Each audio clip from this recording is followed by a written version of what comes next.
Hey friends, how's it going? Welcome back. I know I wanted to get some content done yesterday, but I was waiting on a box. As you saw my little 30-second clip, I did a little quick reel for YouTube, so you wouldn't be wondering what happened. Anyway, just packing a little pipe here. I got this beautiful pipe I haven't smoked in a while, and I thought I'd share it. And this is well, let me put the lid back on my tobacco now. In my last video, one of you guys commented about Cornell and Dial, their autumn evening blend, and that's exactly what I got right now. Stuff is great. It's really tasty. I like this, and I'm not an aromatic guy. I cut my teeth on aromatics, as most of us pipe guys have, and I've definitely drifted toward more Latakia English blends with a mixture of also Virginians. I do like a good Virginian as well, but this is nice. It's not overly sweet, and it's not too. It doesn't get too gummy, because a lot of, I don't know, Periques and stuff like that. It's just it becomes just a bowl of sugar residue at the bottom, and I don't find it very pleasing. But this is really well balanced. It's tasty, and it adds a nice room note, and yeah, it's a crowd pleaser, definitely. And it definitely is good to the palate as long as you keep it burning mellow. You're not pulling on it a lot, then it won't get overly hot, and then it won't bite your tongue. That's what I find with a lot of aromatics. It will bite. But anyhow, let's get going here.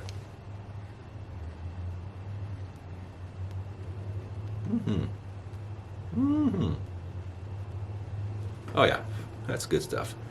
Very good. Let me get my tamper here. Where is it? There you go.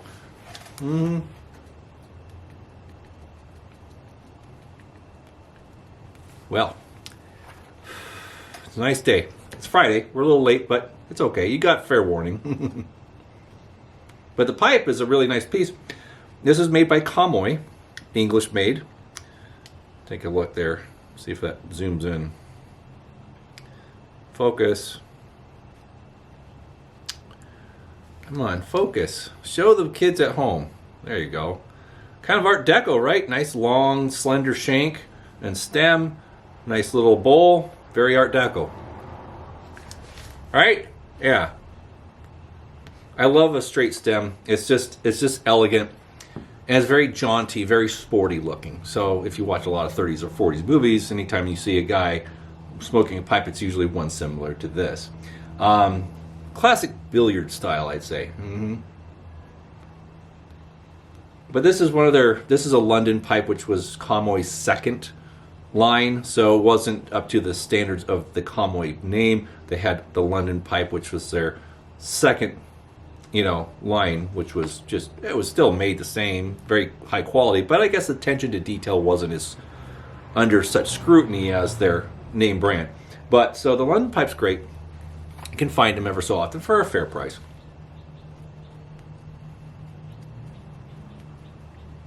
And since they're estate pipes, they can be rather affordable. But it's nice briar. I think this is pre-war. I want to say it's pre-war, but I'm not 100% sure. But anyway, it's a nice piece, and it smokes nice, and it's lightweight, and it just has the look, Right?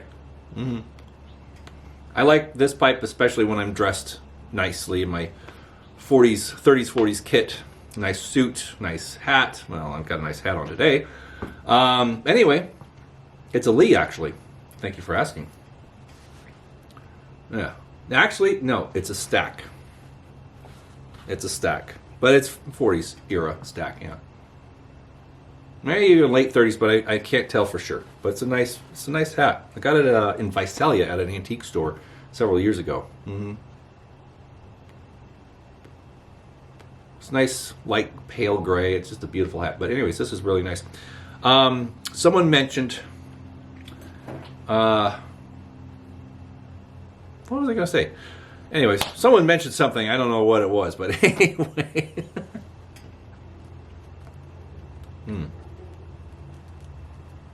Very nice. Well, what's the big surprise? What did I prolong today's video till Friday for? You're asking. I know you're asking. It's burning.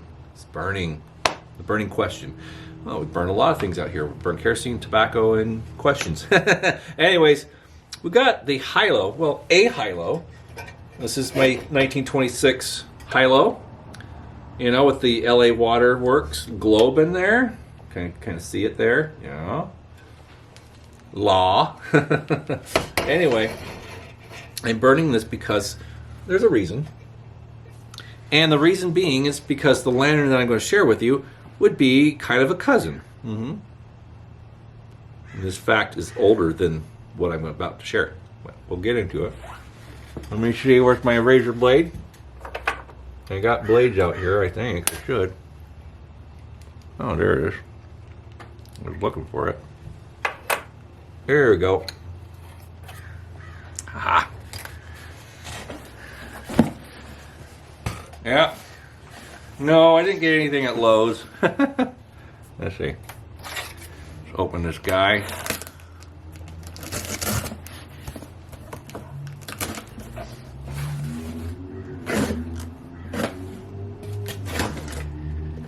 Yeah.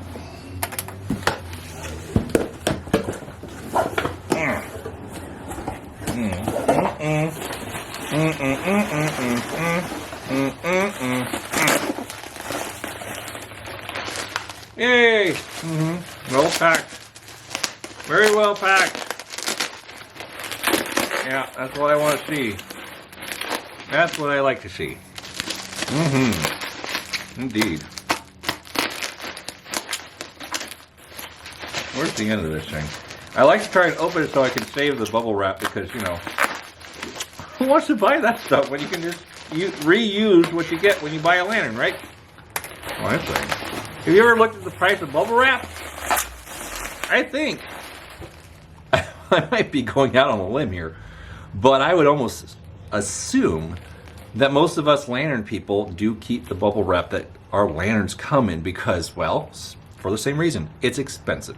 And I think this bubble wrap is heritage bubble wrap. It's been around. It's like chain letters. Remember chain letters? You know, when we were kids or teenagers, we'd get some random letter in the mail, and you know, you'd keep the letter going, or you'd get some, you know, person that signed up to some pen pal list, and they send you a message or a letter.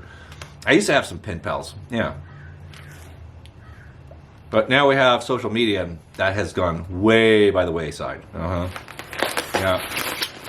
Anyways, unwrappy. Yes, sir. Unwrappy. Oh yeah. Okay. Wow. I think you're gonna like this one. Let's see. Let me take the bow wrap off the globe. Yeah. Okay. There you go. Oh man. Oh, I like this. It's a little clinky, but it's not bad. There we go. Yeah. What do you think? Well, it'll help if I struck this end and not the other end.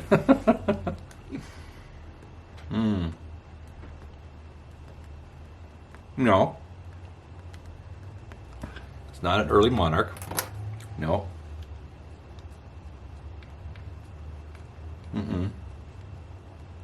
Not an early high-low. No, it's not a CT ham. Although, the name is Ham Heritage.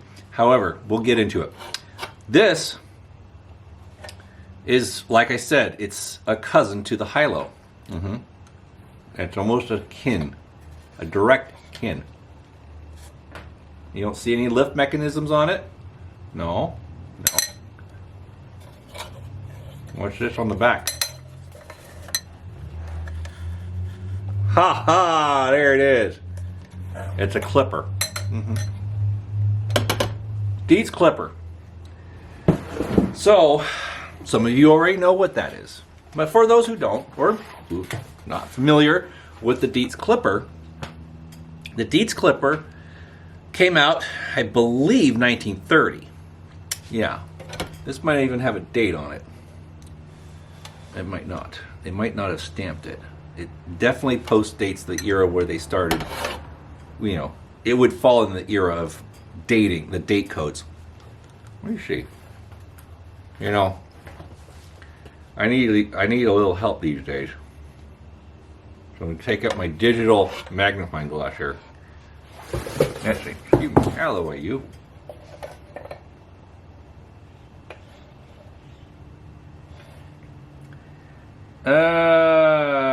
Crap. Not saying a darn thing on this thing here. Might not have stamped it. Yeah. Might not have stamped it. Anyway.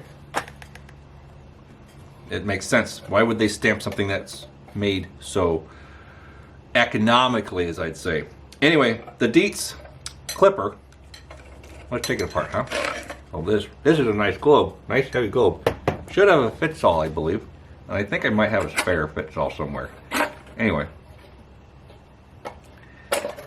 There's the cone. Burners, correct. Fuel cap.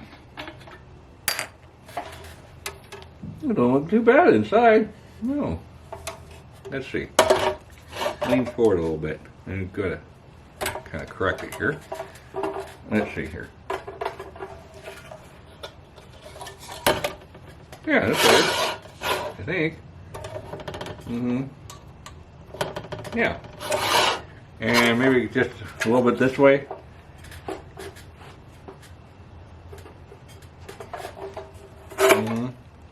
Yeah, it's not bad. Anyway, the Dietz Clipper. What's it all about? Well, oh, I don't know. Thought about it. Shall we leak test it? Well, I mean,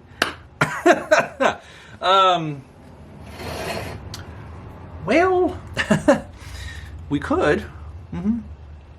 We could definitely leak test it, but anyways, let's decide on that a little further into the video. The Dietz Clipper. What's the history? What's the story about the Dietz Clipper? Well, the Clipper, as I said, it does have some ham heritage. The name does. So in 1914, give or take, right around there, Dietz purchased CT Ham. Now, Ham Jr. Passed away in 1913, to my recollection, and then there was no successors. He had no successors to run the company. So they decided to sell to Dietz, and they did. And Dietz, you know, took over the company and dissolved everything, and you know, that was it. But Dietz did have respect for CT Ham. They were, you know, stiff competitors. Dietz also realized or recognized that Charles Tafton Ham was on the board of directors with SG&L at one point before he went off and created CT Ham in 1886 or 87. So Dietz and Ham had a relationship to a degree. Yeah, they all knew each other, and so at one point after the buyout, Dietz did honor Ham with a few models, and they used Ham names. So right before the end, CT Ham made the safety, or safeguard. Yeah, it's the Ham safeguard. It looked like a Blizzard with a slightly different globe guard, and I'll drop a picture right here so you can see a safeguard. I don't currently own one. I don't think I've ever owned one, in fact, but the safeguard became the Crescent. That's right. And then Dietz renamed it the Crescent. But then they also had the Gem and the Clipper. Now, we know what a Dietz Clipper is. I mean, we know what a Ham Clipper is. And it's very similar to this. In fact, it's very similar. It's just, this doesn't have a side lift, where the Clipper has a side lift, and it also has the T-shaped, you know, cross guards or wire guards. I have a Ham Clipper up here. It's back there. Anyways, essentially the same frame. Very similar. And notice in the fount style, it has that kind of ham style a little bit, with the step in there. See the skirt, a little step in there. Yeah. So this does have the profile of a 1899 1900 ham clipper. Yeah. But they brought back the name, and they also made another couple lanterns with ham names. That would be the Gem, and I think ham used. I'm trying to think. Gem and Clipper, definitely ham names. But when was this made?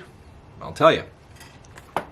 This was made, I want to say, right around 1931-32.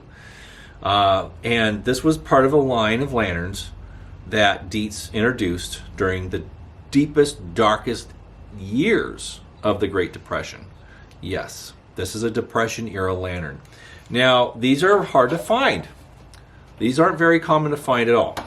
And reason being, is because they were made of lesser materials, lesser quality materials. So the grade of tin that Dietz used for their standard lanterns was a higher grade. Now, they wanted to offer a tool, a lantern for contractors and crews and whatnot, that would have been more economical to purchase to stimulate the trade, so they wouldn't really lose out on too many sales. Now,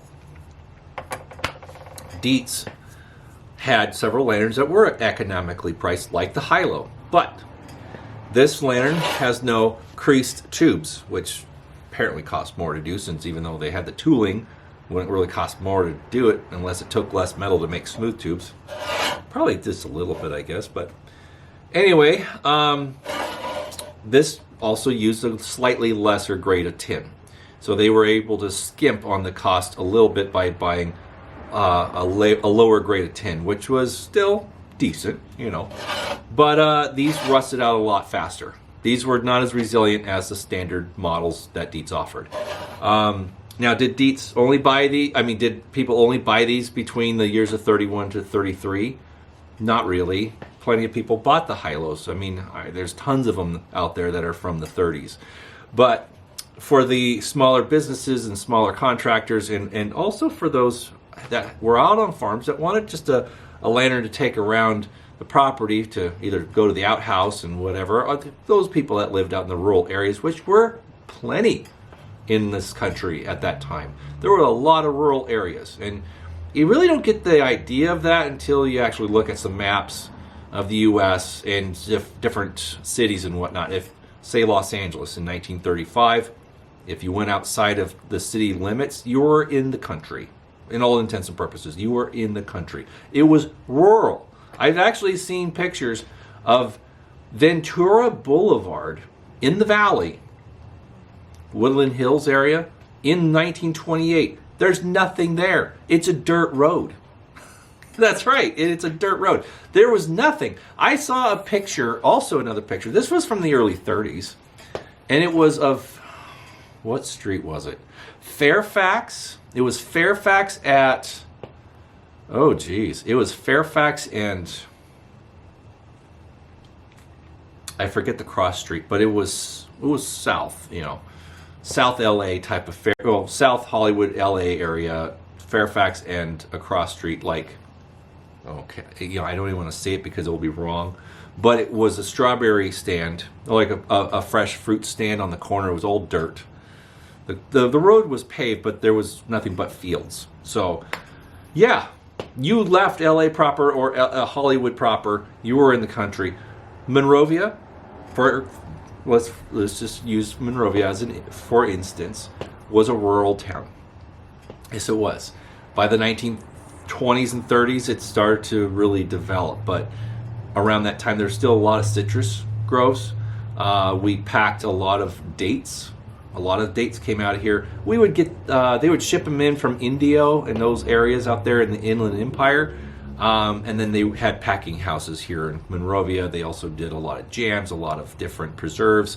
And of course, there was a Sunkist packing house here in town. But I mean, this was the breadbasket. It really was. Southern California, or California in general, really was one of the main producers of produce in that era. And of course, citrus comes to everyone's mind for the most part. You know, back in those days, it wasn't look for the real California, it's the cheese, right? It was the citrus. That's right. And we grew tons of everything here. And we still do quite a bit. Anyway, Great Depression. This was an economical choice for those who needed lighting a job site or whatever, and they sold plenty. But the reason why they don't survive much is because, like I said, the lesser quality of tin, and a lot of them were junked. Since they paid less money for them, after a job was done, instead of packing them all up, they just left them. Or they threw them in the trash or whatever. Or people stole them and took them and used them for their own, and then scrapped them during World War II, during the scrap drive. So yeah, these are not easy to find. And but they're fun. I mean, they have the look of a Monarch or, you know, whatever, but it has a cool ship on there. You know, I mean, how can you not? Oops, sorry, bumped the camera. But how can you not love that? That's just cool, right? I think so. And that is probably the fanciest part of the lantern is the sailing ship or the clipper ship. So yeah. Anyway, should we give this a shot? Yeah. Now the trick is to find a wick. I don't know if I have any 5/8 wicks right now. Well, I have a roll in the house, but I'm not in the house. Let's see what we got here. I got 7/8. Plenty of those. I got nothing but big cold blast wicks right now in here. Shame on me. I need to order some more. I do. Well, maybe we got remnants of a. See, I got a box over here. Yeah, see the old Rayo lantern box that Mike Lawless made for me? Yeah, well I got some stuff in here. Yeah, I got some dirty old wicks, things that would probably work. We're using our Depression era resourcefulness here. Gosh, I'm starting to talk like Daffy Duck. Do you want me to really do a Daffy Duck? I don't know if you do or not.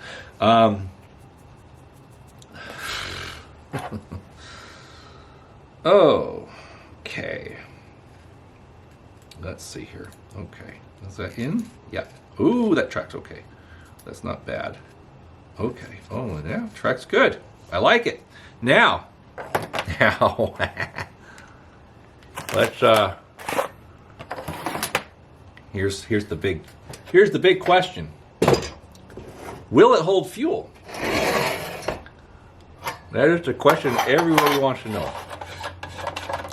And it's not every day that we do one of these, you know, videos where we test something right out the gate. There. Let that hold it. Yeah, we got some in here. Okay. Just enough to see if it reveals any leaks. Nothing too crazy. Yeah. Well.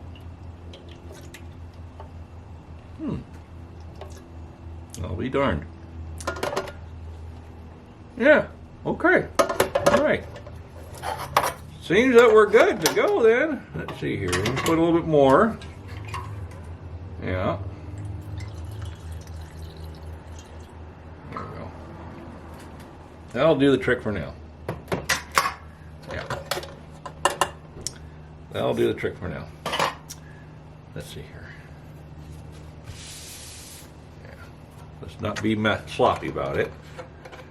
Now this thing really is special because I've wanted a clipper for a little bit of time now, but I never, you know, went after one because, well, one, sometimes they can go for a lot of money, and that's fine. I don't begrudge anyone trying to get a good price for something that's worth it. No, of course I don't. Heck, I like to make some money on some of my stuff I sell, so I get it. But I didn't see one that I really liked until recently. And Mark Stowers had this for sale on the one of the lantern groups, you know. And so I was like, oh gee, Is it time?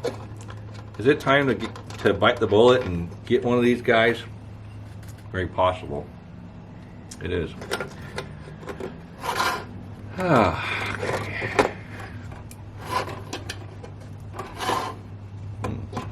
this the right cap? There. Doesn't fit very well, does it? Well, I would imagine this is the correct cap. You know, they didn't have a hinge cone for this lantern. No. There it is. Okay.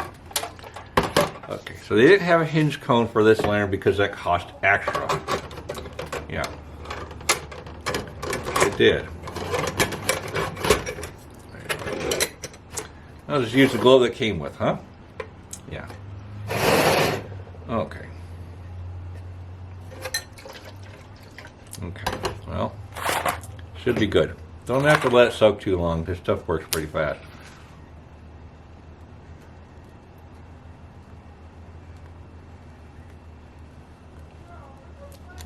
All right.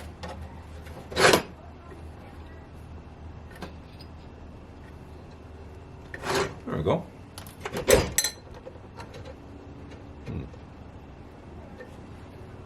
Okay. There you go. It breathes again. Yeah. I'm gonna have to adjust the wick, I think, a little bit. Trim it straight across, you know. Kind of Johnny Bravo pompadour going on there. Johnny Bravo. Do you remember that cartoon? Oh my gosh. So 90s. Yeah, that's better. It's waking up now. Yeah, not bad. Mm-hmm. I like it. I do. I do. Man, why would I not? I'm looking for my tamper now. Where did that thing go? Oh, right here. Too much stuff on the bench.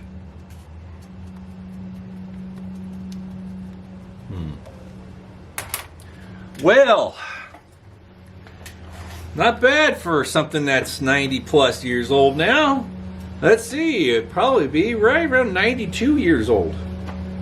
This year, 2025, 90 years ago it would be 1935. So it was made between 31 and 33. Street sweepers.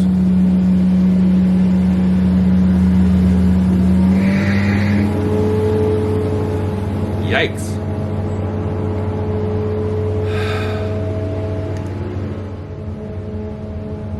Yeah. Anyway, that's brilliant. That's great. I like it. I like it a lot. Yeah, so I hope this was worth the wait. I really am happy with this. So Mark, if you're watching, thank you. It's a great piece. I like the distressed look of it. Has that look that I love. Nice dark patina, all that stuff. Holy cow. This is the one to own. I like this. Someone posted a picture of one of these that they own on the Tubular group. And it was new old stock. Never burned. It was still had lots of tin on it. And it was in decent shape. And for a lantern that old to still have tin, it obviously was never burned. It was kept in a dry, dark place, and it didn't oxidize, and it was still having a little Dietz hang tag on it, if I remember correctly. But yeah, to find a Depression era cheap lantern that was never burned, that's pretty rare. It is. But yeah, see, there's no loops, no pinch lift like a high-low. Nothing. You just push up on the bottom of the globe and it lifts. Just slides right up. Very, very simplistic. You know, and that's what you need. That's all you need. You don't need any fancy gimmicks. Not really. The high-low is a beautiful lantern. I love my high-lows. You know that. But this is one I've wanted because it has an interesting history. It was only made for 3 years, maybe 2.5, 3 years. This is a really special piece because, you know, I have had relatives that remember the Great Depression. And now I only have one. That would be my grandmother. She's 95 this year. Well, 96 this year. She's 95 currently. She turned 95 last year. And she remembers the Depression to a pretty fair degree. She was very young. She was born in 29. And she likes to joke about when she was born, she caused everything to go down. But she's just a character that way. But yeah, 90 years ago, 1935, 90, yeah, it's a long time. When I started getting into this vintage stuff, the Depression was only 50, 60 years ago, you know? Now it's 90. Kind of crazy. It is. It really is. But at least I have the stories. And my grandfather told me a lot of things, and miraculous stories. And you know, he would tell me about, you know, family not knowing where the next meal would come from, and there'd be a knock on the door, and there's a sack of groceries from some anonymous neighbor that just dropped it off. You know, he told me about sleeping out on a summer porch, which was back in those days. They had large porches, and some people would screen in their porch so they could accommodate beds, and people could sleep out there in the summer and whatnot. So when you, especially if you had a house only so big and you had a lot of kids, and you know, you accommodated, you made do with what you had. And he told me, hey, he slept out on the summer porch, you know, on a makeshift bed type of situation, you know. But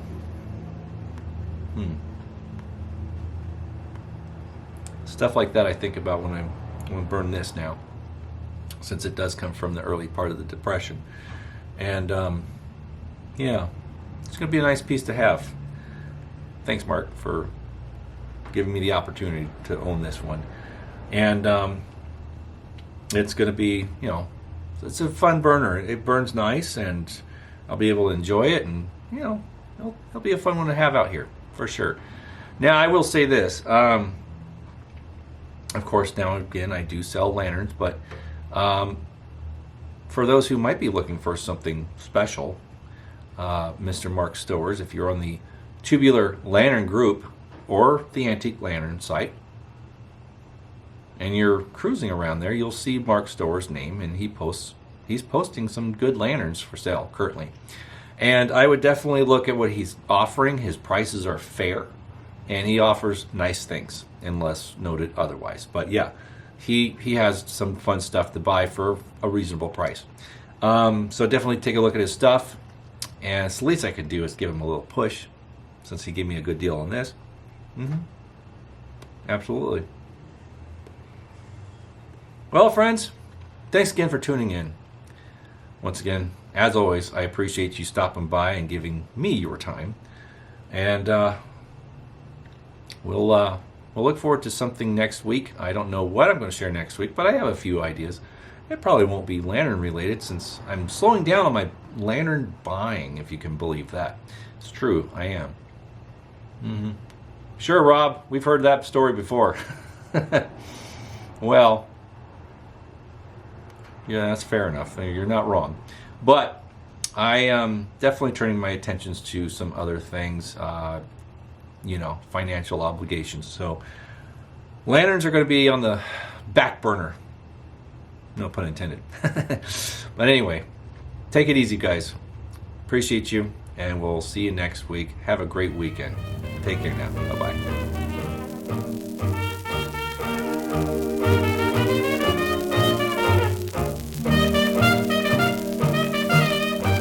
Sit, Boo Boo, sit. Good dog.